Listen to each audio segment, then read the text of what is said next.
The young girl's giggles rang out across the animal shelter until she came to a halt in front of a kennel that everyone else avoided. A peculiar bald dog with amber eyes that looked almost sentient stood inside. "Mom, he's staring right at me," Mia said quietly. The shelter attendant shook her head. "That one isn't available for adoption. He was discovered near a deserted military facility. No tags, no registered microchip. He never barks and barely eats." Yet the cage door unlatched itself. The dog stepped out and settled next to Mia as though he'd been expecting her all along. Despite every caution, the Wilson family brought him home. Shadow was unervingly silent, drifting through the house like mist. He refused to eat kibble, responded oddly to police sirens playing on television, and somehow sensed visitors long before they arrived. At midnight one evening, a metallic clanging came from the fence. Shadow's snarl made Mr. Wilson freeze where he stood. The dog raced outside and barked for the very first time, a low, throaty alarm. When morning came, they discovered the fence pushed outward and human footprints stamped into the wet ground at Mrs. Wilson demanded they see a veterinarian. Dr. Harris ran a scanner over Shadow's neck and went pale. The microchip carried a government code labeled restricted. "This is no ordinary dog," he murmured, then contacted the authorities. Police officers encircled the clinic.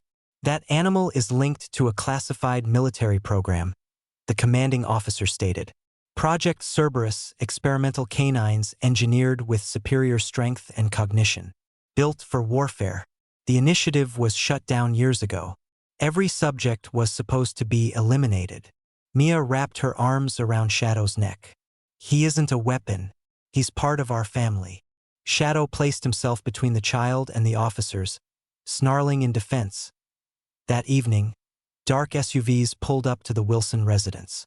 Armed men in combat gear demanded Shadow be surrendered. A stun grenade burst through the window. Shadow struck back, quicker than any ordinary animal could move. Taking down 2 intruders before approaching sirens scared them off. Special Agent Monroe showed up the following morning. "His final directive wasn't attack or comply," she clarified. "It was protect. He chose to interpret that in his own way. He's grown beyond his conditioning, capable of making ethical decisions." 3 weeks afterward, Monroe came back carrying an envelope. "The agency is reassigning him to humanitarian missions, rescue operations. His abilities can save countless lives." Tears streamed down Mia's face. "You said he could stay with us." Shadow nuzzled his head against her chest, whimpering gently. Without hesitation, he climbed into the SUV, pausing to look back one final time. His golden gaze locked with hers through the window. A year went by. Then a letter showed up containing a photograph. Shadow standing in the wreckage of an earthquake in Chile, 2 rescued children holding on to him tightly. "He's still rescuing people," Mia said softly. They hung the picture above the mantel. That night, a faint bark drifted on the breeze. Mia gazed up at the night sky and smiled. "Sleep well, Shadow." Somewhere in the distance, a shadowy figure stopped beside a rescue tent and turned toward those same stars. His tail swayed once with quiet understanding. The warrior had finally found his peace.